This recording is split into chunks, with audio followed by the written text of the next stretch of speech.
తర్వాత దేవుడు మనతో మాట్లాడును గాక. కీర్తనల గ్రంథము 34వ అధ్యాయం 8వ వచనం చదువుకుందాం. కీర్తనల గ్రంథము 34వ అధ్యాయం.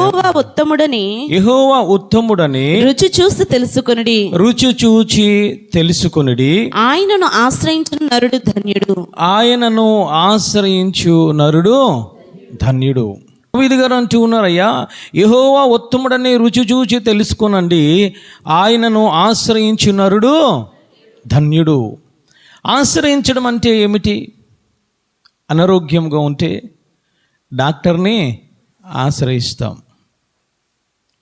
చిన్నపిల్లలు ఏదైనా ఆహారం కావాలంటే తల్లిదండ్రులని ఆశ్రయిస్తూ ఉంటారు. ఏదో విద్యాభ్యాసనము మనకి మంచిగా ఉండాలి, నేర్చుకోవాలి అని అంటే ఒక ఉపాధ్యాయుని లేదా ఒక లెక్చరర్ని ఆశ్రయిస్తూ ఉంటాం. మనకు బాధ కలిగిన వేళ, మరి కన్నీరు కలిగిన వేళ మనం ఎవరిని ఆశ్రయించాలి అంటే దేవాతి దేవుణ్ణి ఆశ్రయించాలి. హల్లెలూయా. అందుకైనా మాట్లాడుతున్నారు, ఆయనను ఆశ్రయించువారు నరుడు ధన్యుడు.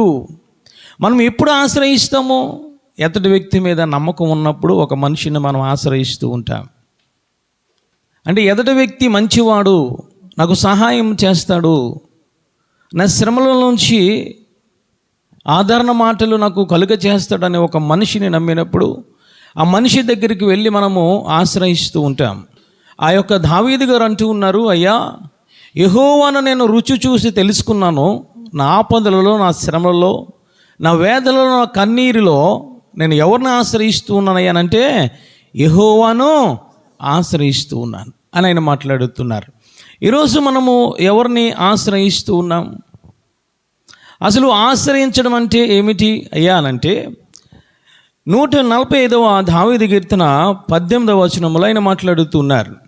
ఆశ్రయించడం అని అంటే ఏమిటో ఆయన మాట్లాడుతున్నారు. మొర్రపెట్టు వారందరికీ తనకు నిజముగా మొర్రపెట్టు వారందరికీ యెహోవా సమీపముగా ఉన్నాడు. మొర్రపెట్టడం అని అంటే ఆశ్రయించడం, నిజముగా మొర్రపెట్టడం, నిజముగా ఆశ్రయించడం. ఆ విధముగా ఆశ్రయించినట్లయితే ఆయన అంటూ ఉన్నారు, ఎవరైతే మొరపెడుతూ ఉన్నారో, ఎవరైతే నన్ను నిజముగా ఆశ్రయిస్తున్నారో అలాంటి వారందరికీ నేను చాలా సమీపముగా ఉన్నానని మాట్లాడుతున్నారు. హల్లెలూయా. అందుకే దావీదు గారు మొరపెట్టినప్పుడు దేవుడు దగ్గరగా ఉన్నారు.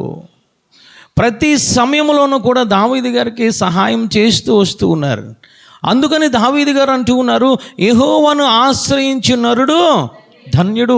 ఆశ్రయించడం అనంటే నువ్వు మొర్ర పెట్టడం, ఆశ్రయించడం అనంటే నువ్వు కన్నీరు కార్చడం, ఆశ్రయించడం అనంటే దేవునికి ప్రార్థన చేయడం.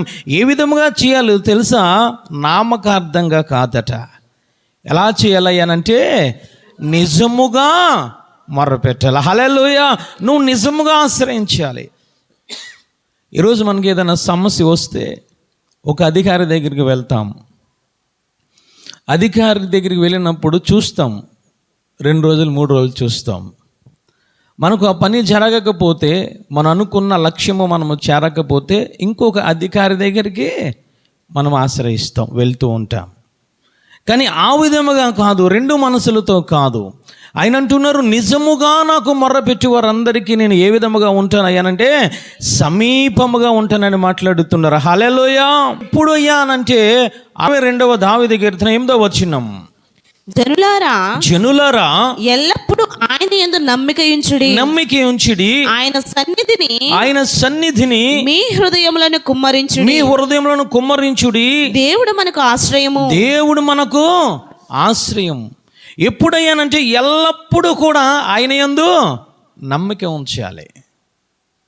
ఎల్లప్పుడు అంటే నువ్వు బ్రతికి ఉన్నంత కాలము, నువ్వు ఆశ్రయిస్తున్నంత కాలము కూడా ఆయన యందు నమ్మిక ఉంచి మీ హృదయములను కుమ్మరించండి. అంటే ప్రార్థన చేయండి, మొర్రపెట్టండి, అంగలార్చండి, ఉపవాసం ఉండండి.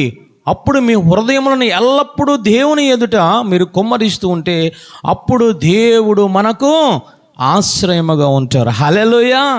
ఈరోజు మనము పూర్ణ హృదయముతో, పూర్ణ శక్తితో, పూర్ణ బలముతో ఆయనకు ప్రార్థన చేస్తూ ఉన్నామా? లేదా క్రైస్తవులు కాబట్టి చేయాలని మనము చేస్తూ ఉన్నామా? అందుకే దావీదు గారు అంటూ ఉన్నారు, నిజముగా మొర్రపెట్టి వారందరికీ, నిజముగా ఎల్లప్పుడూ కూడా ఆయన యందు నమ్మిక ఉంచి వారందరికీ కూడా ఆయన సమీపముగా ఉండి ఆయన ఆశ్రయముగా ఉంటారట. హల్లెలూయా.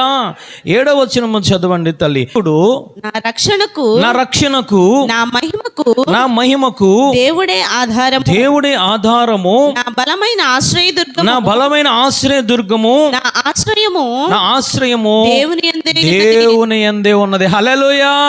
నా రక్షణకు, నా మహిమకు ఆధారమైన దేవుడే అని ఆయన మాట్లాడుతున్నారు. హల్లెలూయా. ఈరోజు దేవుడు మనకు ఆశ్రయ దుర్గముగా ఉండాలి. మనము దేవుణ్ణి ఆశ్రయించాలి. ఎప్పుడయ్యానంటే నీకు నచ్చినప్పుడు, నాకు నచ్చినప్పుడు కాదు, లేదా ఆపదలు వచ్చినాయి, కష్టాలు వచ్చినాయి, వేదనలు వచ్చినప్పుడు కాదు. ఆయన అంటూ ఉన్నారు, ఎల్లప్పుడూ నిజముగా మొర్రపెట్టి వారందరికీ కూడా దేవుడు సమీపముగా ఉండి ఆయన ఆశ్రయ దుర్గముగా ఉంటారట. చప్పట్లు కూడా దేవాది దేవుని స్తుతిద్దాం. హల్లెలూయా. మనమేమి చేస్తున్నాము? అప్పుడప్పుడు సంఘానికి వస్తూ ఉంటాం, అప్పుడప్పుడు మోకరిస్తూ ఉంటాం, అప్పుడప్పుడు ఉపవాసం ఉంటూ ఉంటాం. మనకు బాధ కలిగిన వేళ వచ్చి మొరపెడుతూ ఉంటాం మందసమ్మ దగ్గరికి. కానీ దావీదు గారు ఆ విధంగా అనట్లేదు.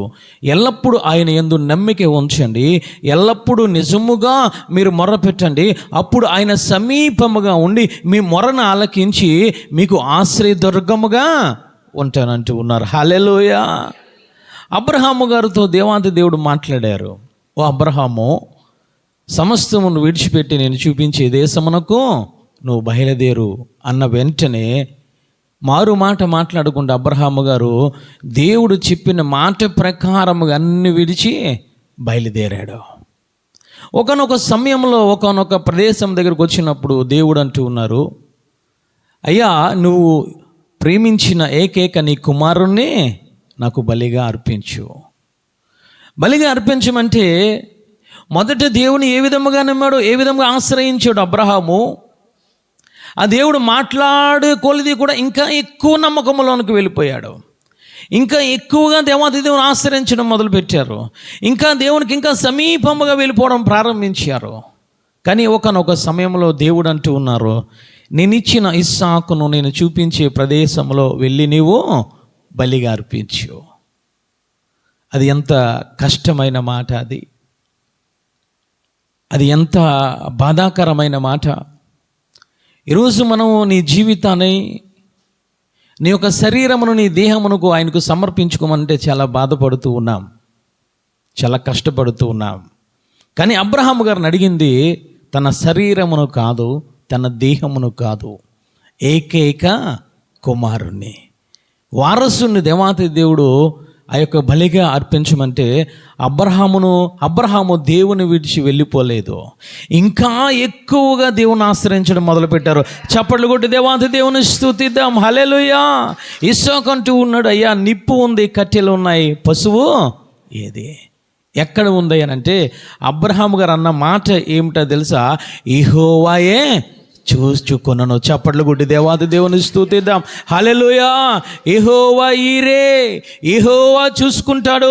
మనకు వచ్చిన సమస్యను, మనకు వచ్చిన వేదనను, మనకు వచ్చిన కన్నీరును, మనకు వచ్చిన ప్రతి కష్టమును కూడా దేవాది దేవుని ఆశ్రయిస్తున్నాము కాబట్టి ఆయనే చూసుకుంటాడని చెప్పి ఎల్లప్పుడూ నిత్యము దేవాది దేవుని ఆశ్రయించడం మొదలుపెట్టారు.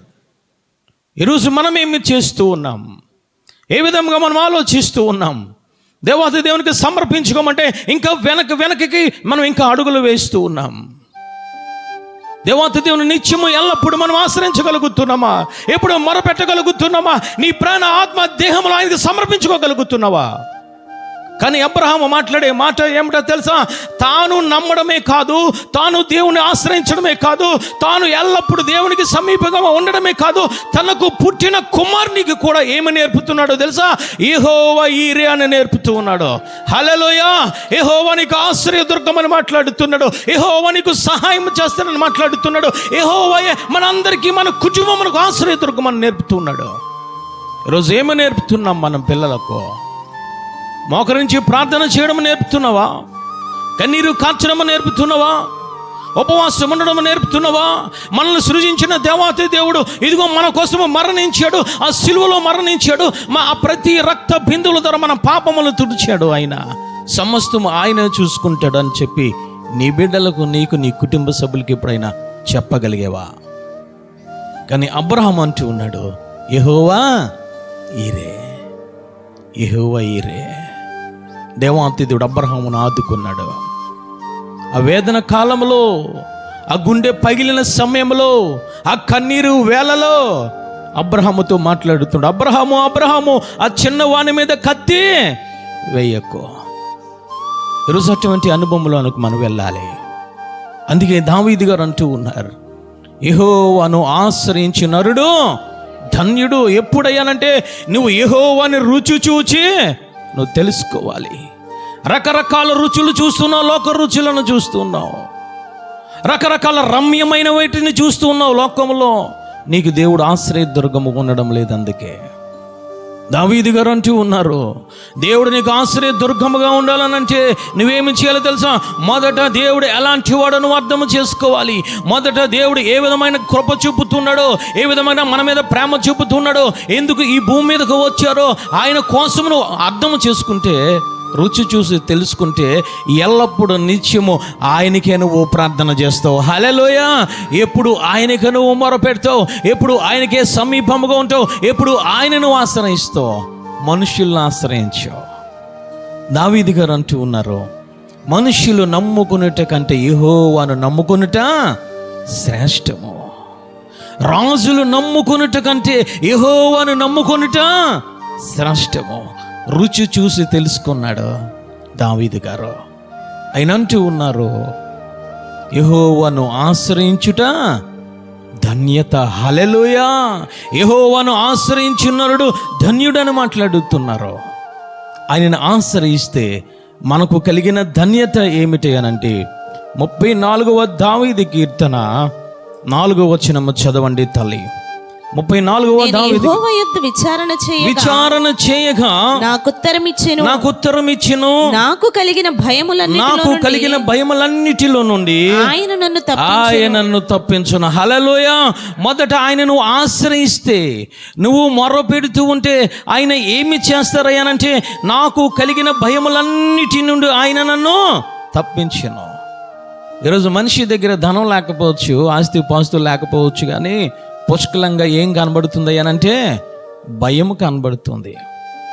ఏదైనా ఒక సమస్య వస్తూ ఉంటే, ఏదైనా ఒక వేదన వస్తూ ఉంటే మనిషిలో కనబడేది ఏమిటనంటే భయం కనబడుతుంది. అందుకే దావీదు గారు అంటున్నారు, నేను యెహోవా యొద్ద విచారణ చేయగా, అంటే నేను యెహోవా యొద్ద మొర్ర పెట్టగా, యెహోవాకు ప్రార్థన చేయగా, యెహోవాను ఆశ్రయించగా నా భయం అన్నిటిలో నుండి ఆయన నన్ను విడిపించెను. హల్లెలూయా. ఆయన తప్పించే దేవుడు తల్లి. ఈరోజు మనందరికీ భయాలు ఉంటూ ఉన్నాయి, కానీ ఆ భయాలు ఇంకా ఎక్కువ భయంలోనికి వెళ్ళిపోతున్నాం.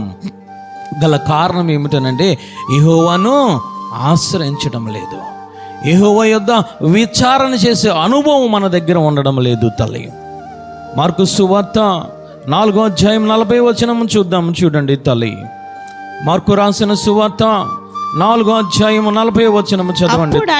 అప్పుడు ఆయన మీరెందుకు భయపడుచున్నారు, మీరింకను నమ్మిక లేక ఉన్నారా అని వారితో చెప్పెను. వారు మిక్కిలి భయపడి ఈయన ఎవరో గాలియు సముద్రమును ఈయనకు లోబడుచున్నవని ఒకనితో ఒకడు చెప్పుకున్నారు. భయపడుతూ ఉన్నారు. ఆ సముద్రము మధ్యలో ఆ యొక్క పడవలో శిష్యులు భయపడుతున్నారు. ఎందుకు మిక్కిలి భయపడుతూ ఉన్నారా అనంటే, దేవుడు ఎలాంటి వారో వారికి అర్థం కాలేదు. వారందరూ అనుకుంటూ ఉన్నారు ఏమిటనంటే, ఈయన ఎవరో గాలియు సముద్రమును ఈయనకు లోబడుచున్నవని ఒకనితో ఒకడు చెప్పుకున్నారు. దేవుని వెంటే వెళ్తున్నారు, దేవుని మాటలు వింటూ ఉన్నారు, అడుగు జాడలో నడుస్తున్నారు, కానీ దేవుని యొక్క శక్తిని వారు రుచి చూసి తెలుసుకోలేదు. ఆయన దేవుడు ఎలాంటి వాడో, ఏ ప్రభావము గలవాడో, ఏ శక్తి గలవాడో, ఏ మహిమ గలవాడో శిష్యులకు అర్థం కాలేదు. అర్థము కాక అవిశ్వాసములోనికి వెళ్ళిపోయారు. అందుకే దేవుడు అంటున్నారు, ఇంకా నా యందు మీరు నమ్మిక ఉంచడం లేదా? ఎందుకు నన్ను ఆశ్రయించడం లేదు? ఎందుకు నాకు ప్రార్థన చేయడం లేదని ఆయన మాట్లాడుతున్నారు. ఈరోజు మనము కూడా అదే అనుకుంటున్నాము. ఈ చిన్న కష్టం వచ్చింది కదా, దేవాతి దేవుడు తీరుస్తాడా అని మనం అనుకుంటున్నాం. ఇంత పెద్ద కష్టం వచ్చింది కదా, దేవుడు తీరుస్తాడా అని మన అపనమ్మకంలో ఉంటూ ఉన్నాం. ఆ సమస్య నీకు పెద్దది కావచ్చు, కానీ దేవుని దృష్టిలో చాలా చిన్నది. హల్లెలూయా. ఇక్కడ వచ్చిన శిష్యులకు వచ్చిన కష్టము చాలా పెద్ద కష్టం. చాలా ఆ పెద్ద శ్రమలలో ఉంటూ ఉన్నారు, పెద్ద ఆ బాధలలో ఉంటూ ఉన్నారు. ఏమిటేనంటే ఆ యొక్క గాలి, ఆ తుఫాను కొట్టగా ఆ యొక్క పడవంతా నిండిపోయింది, నీటితో నిండిపోయింది. అప్పుడు వారు అంటూ ఉన్నారు, అయ్యా నీకు చింత లేదా? నీకు చింత లేదా? మేము నశించిపోతున్నాం అని చెప్పి దేవాది దేవునికి ప్రార్థన చేస్తూ ఉన్నారు, దేవుని ఆశ్రయిస్తూ ఉన్నారు. ఎప్పుడు ఆశ్రయించాలో తెలుసా? మొదట నుండి నువ్వు దేవుని ఆశ్రయించాలి. హల్లెలూయా. ఎల్లప్పుడూ నువ్వు దేవుని ఆశ్రయించాలి. అందుకే దావీదు గారు అంటున్నారు, ఎల్లప్పుడూ యెహోవాకు మొర్రపెట్టాలి, నిజముగా మొర్రపెట్టాలి. వారందరూ ఎప్పుడు మొరపెడుతున్నారు అనంటే ఆ యొక్క పడవంతా నీటితో నిండిపోయిన తర్వాత, ఆ గాలి ఆ యొక్క పడవను కొట్టిన తర్వాత, ఆ సముద్రముల నీరంతా కూడా ఆ పడవలకు వచ్చేసిన తర్వాత, ఆ మునిగిపోయే సమయంలో, నశించిపోయే సమయంలో శిష్యులందరూ కూడి ప్రార్థన చేస్తూ ఉన్నారు. మేము నశించిపోతున్నాము, మునిగిపోతున్నాము, మా ప్రాణ భయముతో మేము ఇదిగో రకరకాల ప్రయత్నం చేస్తూ ఉన్నాము, నీకు చింత లేదా? ఈరోజు క్రైస్తవులు కూడా ఆ విధముగా ఉంటూ ఉన్నారు. నీకు వచ్చిన సమస్యను నాకు నేను పరిష్కరించుకోవడానికి ప్రయత్నం చేస్తూ ఉన్నా. ఆ సమస్య మన మీద పడేటప్పటికీ, అందరూ చేతులు ఎత్తేసేటప్పటికీ, అప్పుడు దేవుడు మనకి గుర్తుకొస్తూ ఉన్నాడు. మనం నశించిపోయే ఆ టైంలో కాదు దేవాది దేవుణ్ణి ఆశ్రయించవలసింది. దావీదు గారు అంటున్నారు, ఎల్లప్పుడూ నిన్ను ఆశ్రయించాలి. హల్లెలూయా. ఎల్లప్పుడూ నీకు మొరపెట్టాలి. ఎల్లప్పుడూ కూడా ఆయనను రుచి చూసి తెలుసుకొని ఆయనను ఆశ్రయించే నరుడు ధన్యుడు. హల్లెలూయా. శిష్యులందరూ ఎందుకు అపనమ్మకంలోనికి వెళ్ళిపోయారంటే దేవుని రుచి చూసి తెలుసుకోలేదు. ఆయన శక్తి ఏమిటో, ఆయన బలం ఏమిటో వాళ్ళకి అర్థం కాలేదు. దేవుడు అంటూ ఉన్నారు, ఓ గాలి నిమ్మలించుము, ఓ తుఫాను గద్దించిన వెంటనే అవన్నీ నిమ్మలమైపోయినాయట. హల్లెలూయా. అప్పుడు వారు తెలుసుకున్నారు. ఈరోజు దేవుడు నీతో నాతో మాట్లాడుతున్నాడు. ఆయనను రుచి చూసి తెలుసుకున్నావా? రుచి చూసి తెలుసుకుంటే ఎల్లప్పుడూ నిత్యము ఆయననే నువ్వు ఆశ్రయిస్తావు. హల్లెలూయా. నువ్వు ఆయనకే మొరపెడతావు, ఆయనకే నిజముగా మొరపెడతావు. అందుకే దావీదు గారు అంటూ ఉన్నారు, మనుష్యులు నమ్మును కొనుట కంటే, రాజులను ఆశ్రయించుట కంటే యెహోవాను ఆశ్రయించు నరుడు ధన్యుడు. చప్పట్లు కొట్టి దేవాది దేవుని స్తుతిద్దాం. హల్లెలూయా. దేవునిని ఆశ్రయించకుండా మనుషులను ఆశ్రయిస్తే, దేవునికి ప్రార్థన చేయకుండా నిష్టానుసారంగా తిరిగితే, ఆ భయముతో గుండె పగిలి చనిపోతారు. నాబాలు అంటూ ఉన్నాడు, దావీదు ఎవరు? యెషే కుమారుడు ఎవరు? దావీదును ఆశ్రయించకుండా, యెషే అనగా దేవాతి దేవుని ఆశ్రయించకుండా విరోధముగా మాట్లాడుతున్నాడు. దావీదు గారు అంటే ఎవరో తెలుసు నాబాలుకు. యెషే అంటే ఎవరో తెలుసు. విరోధముగా మాట్లాడడం మొదలుపెట్టాడు. చేసిన ఆ యొక్క నాబాలు యొక్క కుటుంబాన్ని, నాబాలు యొక్క ఆ సంపదను, నాబాలు యొక్క ఆ యొక్క గృహమును, ప్రతి దానిని కూడా దావీదు ఏ విధంగా కాపాడాడో నాబాలుకు తెలుసు. ఆశ్రయించడం మానేసి మనుషులను ఆశ్రయించాడు. అక్కడ రాత్రంతా కూర్చునే మనుషులతో ఎంజాయ్ చేస్తూ ఉన్నాడు. తన జీవితాన్ని తన ఇష్టానుసారంగా జీవిస్తూ ఉన్నాడు. తన జీవితాన్ని తన ఇష్టానుసారంగా దేవుని మరిచి ప్రవర్తిస్తూ ఉన్నాడు. అబీగయలు వచ్చి ఉదయకాలంలో లేచి ఇదిగో దావీదు ఈ విధముగా ఖడ్గములు ధరించుకొని వస్తూ ఉన్నారయ్యా అని విన్న వెంటనే అతనుకున్న భయము అత్యధిక భయం అయిపోయి అతను గుండె పగిలి అక్కడికక్కడే చనిపోయాడు. గల కారణం ఏమిటి? ధనవంతుడే. గల కారణం ఏమిటి? ఆస్తిపరుడే. కారణం ఏమిటేనంటే ఆశ్రయించవలసిన వ్యక్తిని ఆశ్రయించలేదు. ఈరోజు మనము కూడా అదే విధముగా ఉంటూ ఉన్నాం.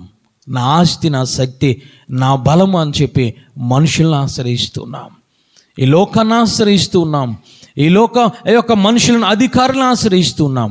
అందుకే దావీదు గారు అంటూ ఉన్నారు, మనుషులు నమ్ముకొనుట కంటే, రాజులు నమ్ముకొనుట కంటే, ఆశ్రయించుట కంటే యెహోవాను ఆశ్రయించిన నరుడు ధన్యుడు. హల్లెలూయా. అందుకే దావీదు గారు 34వ దావీదు కీర్తన 4:4 ఆయన అంటూ ఉన్నారు, యెహోవా యొద్ద విచారణ చేయగా నాకు ఉత్తరం ఇచ్చిన, నాకు కలిగిన భయములన్నిటిని ఆయన తప్పించెను. ఈరోజు భయముతో ఉంటూ ఉన్నావా? అనారోగ్యం అనే భయమా? ఆర్థిక ఇబ్బంది అనే భయమా? ఈరోజు నీ కుటుంబ సమస్యలతో భయపడుతున్నావా? నీ పిల్లల విషయంలో భయపడుతున్నావా? నువ్వు ఆశ్రయించవలసింది మనుషులను కాదు. నువ్వు ఆశ్రయించవలసింది నీ శక్తిని, నీ బలమును కాదు, నీ తెలివితేటలను కాదు. నువ్వు ఆశ్రయించవలసింది దేవాతి దేవుని ఆశ్రయించాలి. హల్లెలూయా. ఎప్పుడు ఆశ్రయించాలి?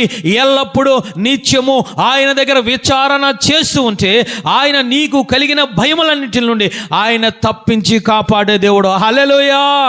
శిష్యులను కాపాడాడు. ఆ యొక్క మన లేఖనము చూసినట్లయితే ఆ పడవంతా నీటితో నిండిపోయింది. నశించిపోతూ ఉన్నారు వారు ప్రాణములు అరచేతితో పట్టుకొని వారు దేవాతి దేవునికి ప్రార్థన చేస్తున్నారు, ఆశ్రయించారు. ఆశ్రయించినప్పుడు దేవాతి దేవుడు వెలుపమని చెప్పలేదు, నీటిని గాలిని గద్దించాడు. హల్లెలూయా. నీ ఇంటిలోనికి భయాలు వస్తున్నాయా? నీ ఆత్మ జీవితంలోనికి భయాలు వస్తున్నాయా? నీ శరీర విషయంలో భయాలు వస్తున్నాయా? దేవాతి దేవుని విచారణ చేయి.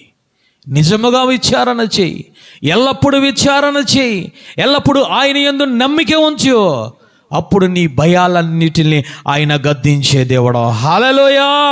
నువ్వు చేయవలసింది ఏమిటనంటే యెహోవాను మాత్రమే ఆశ్రయించాలి. హల్లెలూయా. 32వదిగా చూద్దాం. 34వ దావీదు కీర్తన 6వ వచనం చదవండి తల్లి. దీనుడు మొర్రపెట్టగా యెహోవా ఆలకించెను. శ్రమలన్నిటిలో నుండి అతనిని రక్షించెను. హల్లెలూయా. దీనులు మొర్రపెట్టగా యెహోవా ఆలకించి శ్రమలన్నిటిలో నుండి తప్పించెను. మొదట భయములు అన్నిటిలో నుండి తప్పించెను. రెండవదిగా మొరపెడుతూ ఉంటే, ఆయనను ఆశ్రయిస్తూ ఉంటే, ఎల్లప్పుడూ నిత్యం ఆయనకు ప్రార్థన చేస్తుంటే నీకు కలిగిన శ్రమలు అన్నిటిలో నుండి ఆయన తప్పిస్తూ ఉంటాడు. ఈరోజు మనిషి దగ్గర చూస్తూ ఉంటే మొదట భయము, రెండవదిగా శ్రమలు ఏలుబడి చేస్తూ ఉన్నాయి. గల కారణం ఏమిటనంటే ఆయన యొద్ద విచారణ చేయడం లేదు. ఆయన యొద్ద మనమేం ఒక పనిని ప్రారంభించేటప్పుడు లేదా ఒక కార్యక్రమాన్ని ప్రారంభించేటప్పుడు మనం ఏమి చేయాలో తెలుసా? దేవుని దగ్గర విచారణ చేయాలి, అడగాలి, మోకరించాలి. నీ చిత్తమా కాదా అని మనము తెలుసుకోవాలి. దేవుణ్ణి మానివేసి మనుషుల దగ్గరికి వెళ్తూ ఉన్నాం. దేవుని దగ్గర మొర పెట్టకుండా, దేవుని దగ్గర విచారణ చేయకుండా, సంఘంలో చెప్పకుండా మనం ఏమి చేస్తున్నామో తెలుసా? నా శక్తి, నా బలం అని చెప్పి ఇదిగో ఆ అవిశ్వాసుల దగ్గరికి వెళ్ళి, లోక మనుషుల దగ్గరికి వెళ్ళి ఇది చెయ్యాలా, ఈ కార్యక్రమం ప్రారంభించాలా, ఈ వివాహం ప్రారంభించాలా అని చెప్పి రకరకములుగా మనం ఏమి చేస్తున్నాం? వారికి ప్రార్థన చేస్తున్నాం. అందుకే శ్రమలు ఇంకా ఎక్కువైపోయి అధిక శ్రమలోనికి వెళ్ళిపోతున్నాం. దేవుడు అంటూ ఉన్నారు, మీకు శ్రమలు కలిగిన వేళ దీనముగా మొర్రపెట్టండి, నేను మీకు ఉత్తరం ఇస్తాను. ఆ శ్రమలన్నిటిలో నుండి నేను మిమ్మల్ని విడిపిస్తాను. దీనుడుగా మొర్రపెట్టాలి. నిష్టానుసారంగా మొరపెడితే కాదు, దీనుడుగానంటే నీకు నీవు తగ్గించుకోవాలి. హల్లెలూయా. నీకు నువ్వు ఏ విషయంలో తగ్గించుకోవాలో తెలుసా? పాపపు విషయంలో తగ్గించుకోవాలి. లోకపు విషయంలో నువ్వు తగ్గించుకోవాలి. ఎందుకు శ్రమలు వస్తూ ఉన్నాయనంటే ఒక్కసారి చూద్దాము. చూడండి తల్లి, సామెతల గ్రంథము 21:23 చదవండి తల్లి. నీ నాలుకను భద్రము చేసుకునివాడు నోటిని నాలుకను భద్రము చేసుకునివాడు శ్రమల నుండి తన ప్రాణమును కాపాడుకును. కాపాడు. ఎందుకు వస్తున్నాయి శ్రమలు అనంటే నోటికి నాలుకకు కళ్ళెం ఉండడం లేదు, అందుకే ఈరోజు శ్రమలు వస్తూ ఉన్నాయి. నోటికి నాలుకకు కళ్ళెము ఉంటే నువ్వేమి చేస్తావో తెలుసా?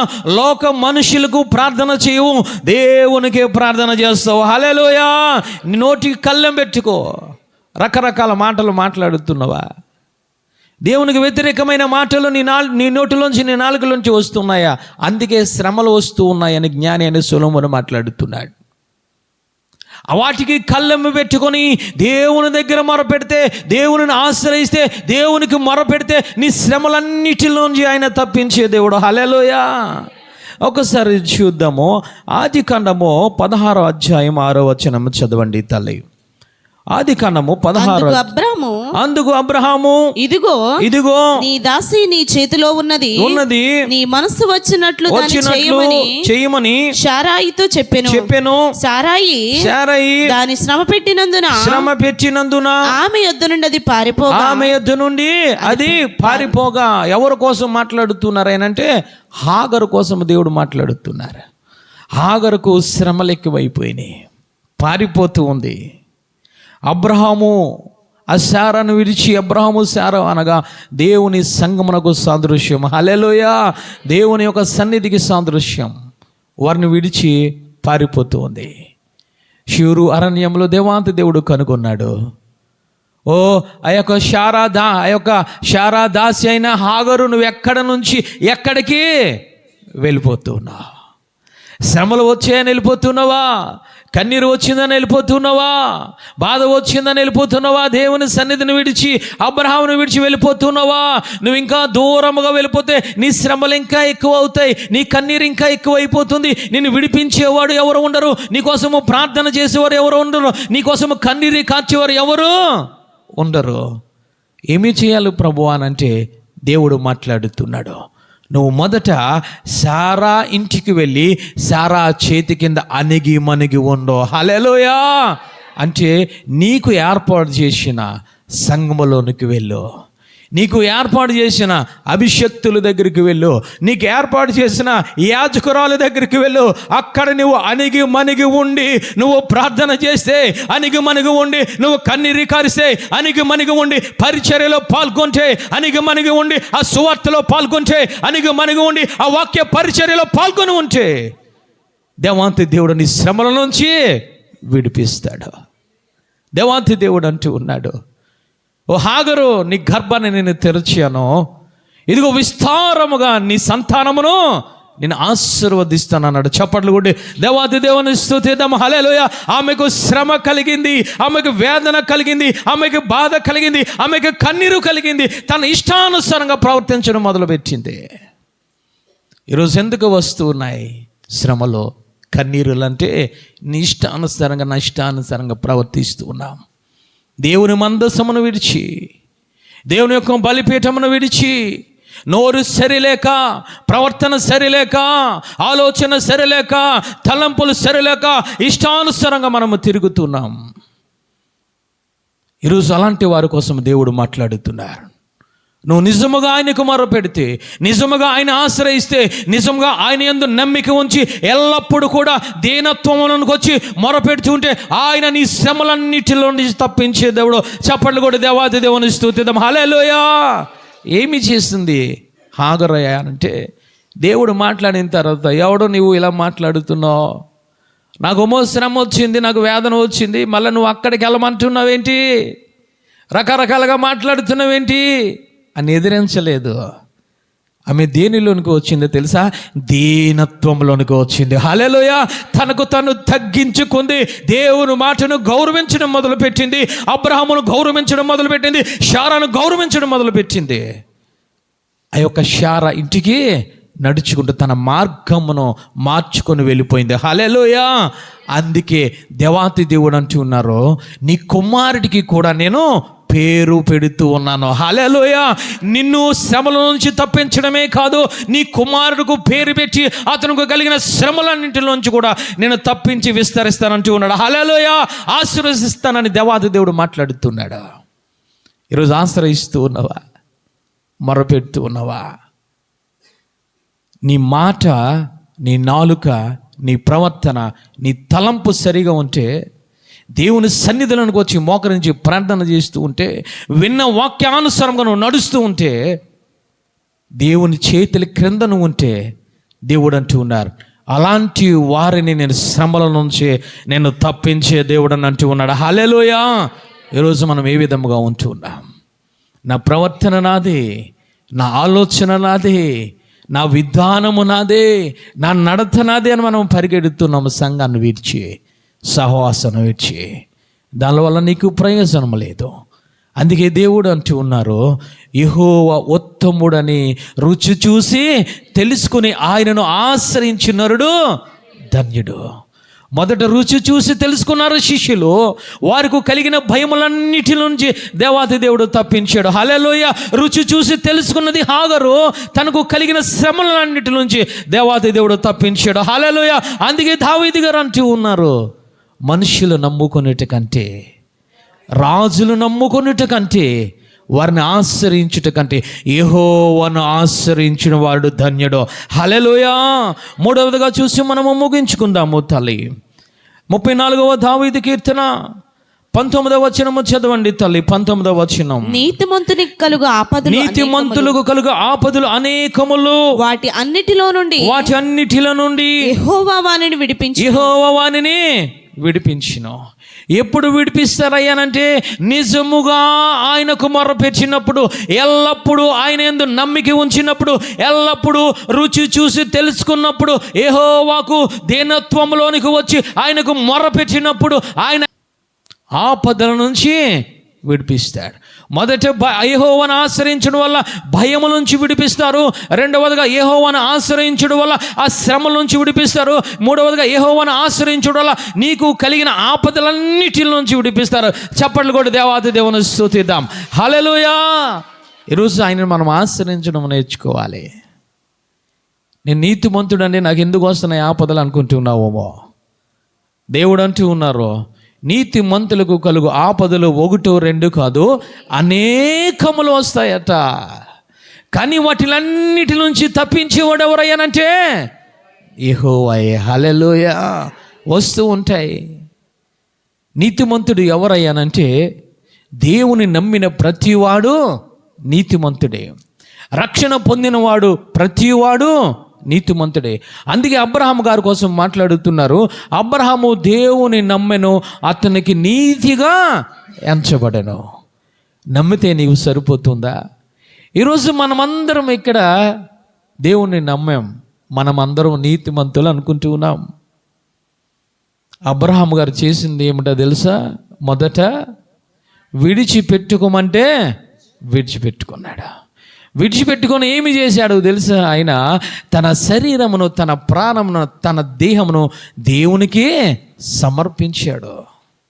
నువ్వు సమర్పణలోనికి రావాలి. దేవుని నమ్ముకున్నంత మాత్రాన నీతిమంతుడు అనుకుంటున్నావేమో, నేను నీతిమంతుడు అనుకుంటున్నావేమో. కాదు. నువ్వు నమ్మిన తర్వాత నీకు ఉన్న ప్రతిదీ కూడా దేవునికి సమర్పించాలి. హల్లెలూయా. నీ చేతులను, నీ కాళ్ళను, నీ కన్నులను, నీ ప్రతి అవయవమును కూడా, ఆఖరికి నీ దేహమును, నీ ప్రాణము, నీ ఆత్మను కూడా దేవునికి సమర్పించాలి. హల్లెలూయా. అలాంటి వాడు నీతిమంతుడు. ఈరోజు మనం అనుకుంటున్నాము, నేను రక్షణ పొందాను కదా నీతిమంతుడు అనుకుంటున్నావు.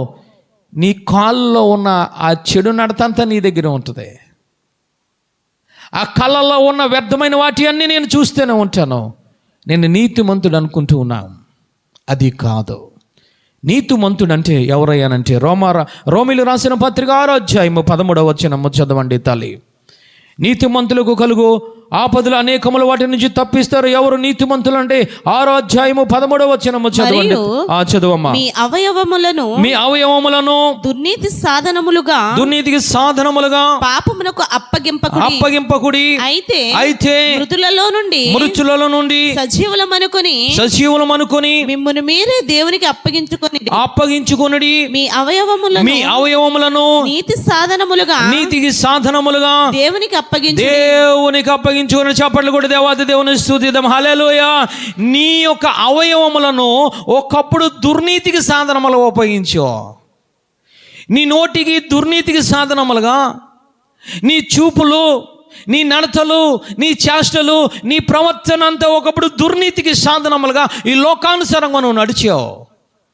దేవుని నమ్ముకున్న తర్వాత నువ్వు నీతిమంతుడిగా తీర్చబడ్డావు. ఆ నీతిమంతుడిగా తీర్చబడిన తర్వాత నేను ఏమి చేయాలో తెలుసా? దేవునికి నీ యొక్క అవయవములను నీతికి సాధనములుగా అప్పచెప్పుకోవాలి. హల్లెలూయా. నువ్వు సమర్పణలోనికి రావాలి. నువ్వు ఈరోజు మనం వస్తూ ఉన్నామా? రక్షణ పొందాము, బాప్తీసం తీసుకున్నాం, ఆత్మ పొందుకున్నాం, విచ్చలవిడిగా మాట్లాడుతున్నావు. దేవుని సంఘములో ఉంటూ ఉన్నావు, నోరుకు అదుపు లేదు, తలంపులు అదుపు లేదు, నడతలకు అదుపు లేదు, చేష్టలకు అదుపు లేదు, ప్రవర్తన నిష్టానుసారముగా ప్రవర్తిస్తూ ఉన్నాం. అది నీతిమంతుడి లక్షణము కాదు. నీతిమంతుడు ఎవరయ్యానంటే మొదట దేవుని నమ్ముకోవాలి. నీ సమస్త అవయవములు నీతికి సాధనములుగా సమర్పించుకున్నవాడు నీతిమంతుడు. చప్పట్లు కూడా దేవాది దేవుని స్తుతిద్దాం. హల్లెలూయా. వాక్యం వింటున్న నీవు ఈరోజు ఇంకా నీతికి సాధనమైన అవయవాలను అప్పచెప్పుకోలేదమ్మా. రకరకాలుగా తిండికి, అలంకారములకు, ఈ లోకాశలకు అప్పచెప్పుకొని నేను నీతిమంతుడిగా ఉంటూ ఉన్నా అనుకుంటున్నావమ్మా. నీ ఆపదలు నీ దగ్గర ఉంటాయి, జాగ్రత్త. నీ ఆపదల నుంచి ఆయన తప్పించాలంటే నీ ఆపదలన్నిటిలో నుంచి, నీ శ్రమలన్నిటిలోంచి, నీ భయములన్నిటిలోంచి యెహోవా ఆశ్రయించినప్పుడు ఆయన తప్పించాలంటే మొదట నీ శరీరమో, నీ ప్రాణమో, నీ దేహమో, నీ అవయవములన్నీ ఆయనకు అర్పించుకోవాలి. హల్లెలూయా. ఆయనకు అర్పించుకోవాలి. నువ్వు అర్పించుకునేది వేరే వాటికి, నువ్వు ఆశ్రయించేది వేరే వాటికి. నువ్వు అర్పించుకునేది లోకానికి, దుర్నీతికి నీ అవయవాలు అప్పచెప్పుకుంటున్నావు. నువ్వు ప్రార్థన చేసేది దేవుడిని ఆశ్రయిస్తూ నిజంగా ప్రార్థన చేసుకున్నాను అనుకుంటున్నావు. ఆ విధముగా కాదు. నువ్వు ఎవరిని ఆశ్రయిస్తున్నావో, ఎవరికి మొరపెడుతున్నావో, ఎవరికి నమ్మావో, నీవు ఏమి చేయాలో తెలుసా? నీ అవయవములన్నీ కూడా ఆయనకే సమర్పించుకోవాలి. హల్లెలూయా. అలాంటి వాడు నీతిమంతుడు. అలాంటి నీతిమంతుడి కట దేవుడు అంటూ ఉన్నారు, ఆపదలు వస్తాయి. ఎందుకు వస్తాయి అనంటే ఈ లోకంలో మనం ఉంటూ ఉన్నాము కాబట్టి, ఈ శరీరంతో మనం నివసిస్తూ ఉన్నాము కాబట్టి ఆపదలు వస్తాయి.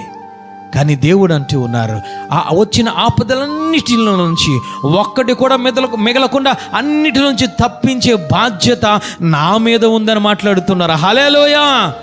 ఎప్పుడు నువ్వు ఆయనకు సమర్పించుకుంటావు అయ్యానంటే మొదట ఆయనను రుచి చూసి తెలుసుకోవాలి. హల్లెలూయా. నువ్వు రుచి చూసి తెలుసుకోవాలి. యోబు తన అవయవాలన్నీ దేవునికి సమర్పించుకున్నాడు. ఎందుకు తెలుసా? రుచి చూసి తెలుసుకున్నాడు. దేవుడు ఉత్తముడని రుచి చూసి తెలుసుకున్నాడు.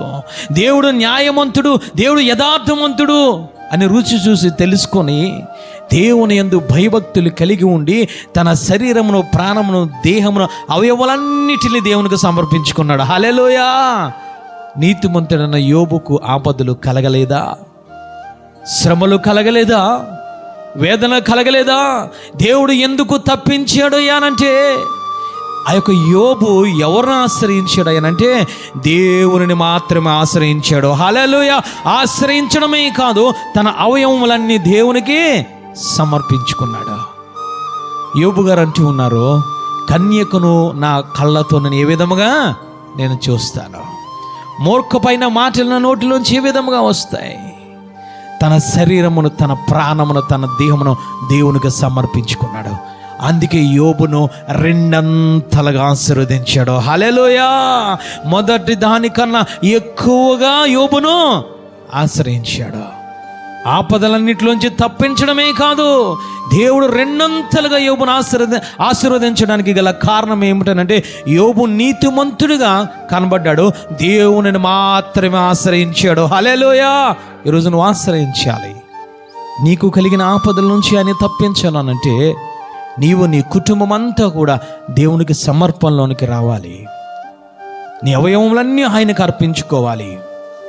నోవాహును దేవుడు అంటూ ఉన్నారు, నోవాహు నీవు నీతి మంతుడవు. ఎందుకు తెలుసా? దేవుణ్ణి మాత్రమే ఆయన నమ్మాడు. దేవుడు ఏది చెప్పుతుంటే అది దాని ప్రకారంగా చేసుకుని వచ్చి వాడను తయారు చేసుకున్నాడు. హల్లెలూయా. ఆపద వచ్చింది లోకమునకు, జలప్రళయం వచ్చింది లోకమునకు, కానీ ఆ నోవహు కుటుంబం ఒక్కటే తప్పించబడడానికి గల కారణము, ఆ శ్రమల నుంచి, ఆ భయములోంచి, ఆ ఆపద నుంచి తప్పించబడడానికి గల కారణం ఏమిటనంటే, నోవహు దేవుని దృష్టికి నీతిమంతుడిగా ఉన్నాడు. హల్లెలూయా. ఏది చెయ్యమంటే అదే చేశాడు. తన ఇష్టానుసారంగా ఏది చేయలేదు. ఏ విధముగా వాడ నిర్మించుకోమంటే, ఎక్కడ ఏ కొలతల ప్రకారంగా కిటికీ పెట్టాలి, ఎక్కడ ఏ ప్రకారముగా ఆ వాడ 3 అంతస్తులు నిర్మించాలి, ఆ విధముగానే చేసుకుంటూ వచ్చాడు. ఒకనొకప్పుడు ఆపద వచ్చింది లోకానికి, ఆపద నుంచి తప్పించాడు. హల్లెలూయా. ఈ లోకమునకు ఆపద రాబోతుంది. ఆపద నుంచి నువ్వు తప్పించబడాలనంటే నీతిమంతుడిగా నువ్వు తీర్చబడాలి. నీతిమంతుడిగా తీర్చబడాలంటే ఒకటి దేవుని నమ్మాలి, రెండవదిగా సమర్పణ జీవితంలోనికి వచ్చి ఆయన చెప్పింది మాత్రమే నువ్వు చేయాలి. హల్లెలూయా. నువ్వు చెప్పింది మాత్రమే చేస్తే దేవుడు నిన్ను తప్పించే దేవుడు. లోతు విషయంలోనికి వస్తే, లోతు సొదొమ గొమొర్రాలో ఉన్నాడు.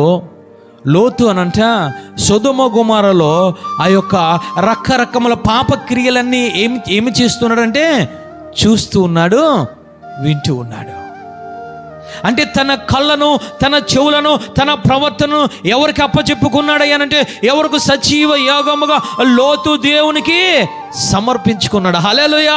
తన ప్రతి అవయవమును కూడా దేవునికి సమర్పించుకున్నాడు. అందుకే లోతును కూడా దేవుడు అంటున్నారు, లోతు నీతిమంతుడు. నీతిమంతుడైన లోతుకు కూడా ఆపద వచ్చింది. లోతుమంతుడైన నీతికి కూడా శ్రమలు వచ్చాయి. నీతిమంతుడైన లోతుకు కూడా ఆ యొక్క భయము వచ్చింది. కానీ ఆ భయములన్నిటిలో నుంచి, ఆపదలన్నిటిలోంచి, ఆ శ్రమలన్నిటిలోంచి తప్పించింది ఎవరో తెలుసా? దేవాతి దేవుడు. హల్లెలూయా. చెయ్యి పట్టుకొని నడిపించి బయటకు తీసుకువచ్చి అగ్ని గంధకములనే ఆపదల నుంచి, మరణకరమైన ఆపదల నుంచి, ఆ అగ్ని నుంచి లోతు కుటుంబాన్ని దేవాది దేవుడు తప్పించాడు. గల కారణం ఏమిటనంటే, లోతు రుచి చూసి తెలుసుకున్నాడు. హల్లెలూయా. తన నీతిని లోతు కాపాడుకున్నాడు. దేవుడు ఎలాంటి వాడో తెలుసుకున్నాడు. దేవుని ఆశ్రయించి నరుడు ధన్యుడు. ఆ ధన్యతలోనికి లోతు వెళ్ళిపోయాడు.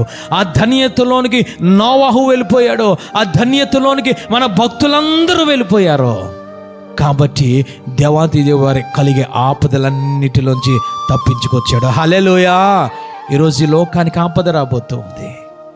ఆయన అంటూ ఉన్నారు, నేను త్వరగా వస్తూ ఉన్నాను, తీర్పు తీర్చడానికి త్వరగా వస్తూ ఉన్నాను, అగ్ని గంధకములతో ఈ లోకాన్ని నాశనము చేయడానికి నేను వస్తూ ఉన్నాను.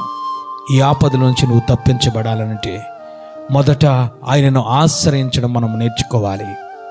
ఎప్పుడు ఆశ్రయిస్తామనంటే, దేవుడు అంటే ఎవరో నీకు అర్థమవుతే, పరిశుద్ధాత్మ దేవుడు ఈ లోకంలో ఎందుకు వచ్చారు అన్నది నీకు అర్థమవుతే, ఆలోచిస్తే, అనుభవిస్తే, దేవాతి దేవుడు అంటే ఎవరో నువ్వు గ్రహిస్తే అప్పుడు దేవుణ్ణి ఆశ్రయిస్తావు. అందుకే దావీదు గారు అంటూ ఉన్నారు, ఇగో యెహోవాను రుచి చూసి తెలుసుకొనండి, యెహోవాను ఆశ్రయించి నరుడు ధన్యుడు. ఆయనను రుచి చూసి తెలుసుకొని ఆయనను ఆశ్రయిస్తే ఆయన ఏమి చేస్తాడో తెలుసా? మొదట నీకు కలిగిన భయములన్నిటిల నుండి తప్పిస్తాడు. రెండవదిగా నీకు కలిగిన శ్రమలన్నిటిలోంచి తప్పిస్తాడు. మూడవదిగా నీకు కలిగిన ఆపదలన్నిటిలోంచి తప్పిస్తాడు. ఈరోజు శ్రమల్లో ఉంటూ ఉన్నావా? ఈరోజు ఆపదల్లో ఉంటూ ఉన్నావా? ఈరోజు భయముతో ఈరోజు నువ్వు ఉంటూ ఉన్నావా? దేవుణ్ణి ఆశ్రయించడం మొదలుపెట్టు. ఆశ్రయించడం అంటే ఏమిటో తెలుసా? నీ పూర్ణ హృదయముతో నిజముగా సమర్పణలోనికి వచ్చి సజీవ యాగముగా నీ దేహమును, నీ ప్రాణమును, నీ యొక్క శరీరమును ఆయనకు సమర్పించుకొని నిజముగా నువ్వు మొరపెడితే, ఆయనను ఆశ్రయిస్తే ఆయన తప్పించే దేవుడు తల్లి. హల్లెలూయా. అందరూ లేచి నిలబడి ప్రార్థన చేసుకుందాం. దావీదు గారికి కలిగిన శ్రమలను బట్టి ఆయన అంటూ ఉన్నారయ్యా, నేను మనుషులు నమ్ముకోవడం లేదు, రాజు అయ్యుండి కూడా నేను రాజులు నమ్ముకోవడం లేదు ప్రభా, నిన్నే నేను ఆశ్రయిస్తూ ఉన్నాను. నిజముగా నేను నీకు మొరపెడుతూ ఉన్నానయ్యా, నిజంగా నేను కన్నీరు కాలుస్తూ ఉన్నానయ్యా. ఇదిగో నా శ్రమల నుంచి నువ్వు తప్పించావు. ఇదిగో నేను నీతిమంతుడే, కానీ నాకు అనేక ఆపదలు వస్తూ ఉన్నాయి ప్రభా. ఆ ఆపదలన్నిటిలోంచి నువ్వు నన్ను తప్పిస్తూ ఉన్నావు. నాకు భయం వేస్తుందయ్యా.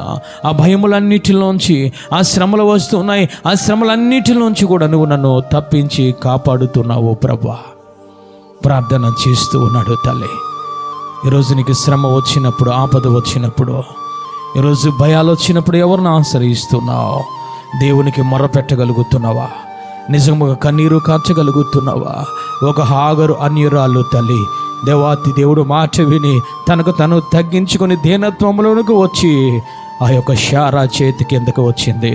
ఈరోజు నువ్వు ఆ సంఘము కిందకు వస్తే, దేవాతి దేవుని యొక్క చేతి కిందకు వస్తే, వాక్యము కిందకు వస్తే, ఆత్మ కిందకు వస్తే, దేవాతి దేవుడు నిన్ను, నీకు కలిగిన శ్రమల నుంచి, నీకు కలిగిన వేదనల నుంచి, నీకు కలిగిన ఆపదల నుంచి ఆయన తప్పించడమే కాదు తల్లి, హాగర్ను దీవించినట్లు దీవించే దేవుడు, యోబును దీవించినట్లు దీవించే దేవుడు, అబ్రహామును దీవించినట్లు దీవించే దేవుడు, లోతును తప్పించినట్లు ఇదిగో తప్పించే దేవుడు తల్లి, నోవాహును తప్పించినట్లు ఆ తప్పించి ఆశీర్వదించే దేవుడు తల్లి. ఈరోజు నిజముగా మనము మొరపెడుతూ ఉన్నామా? నిజముగా ఆశ్రయిస్తూ ఉన్నామా? నీ పూర్ణ హృదయముతో మొరపెట్టగలుగుతున్నావా తల్లి? ఈరోజు దేవుడు మనందరితో మాట్లాడుతున్నాడు. నోరు తెరిద్దామయ్యా, నిన్నే నేను ఆశ్రయిస్తాను ప్రభా. అయ్యా నీకే నేను మొరపెడతాను, మనుషులు నమ్ముకోను ప్రభా. అయ్యా నా శక్తిని నమ్ముకోను, నా బలాన్ని నమ్ముకోను, నా మనసుని నమ్ముకోను ప్రభా. నేను నిన్నే ఆశ్రయిస్తాను ప్రభా.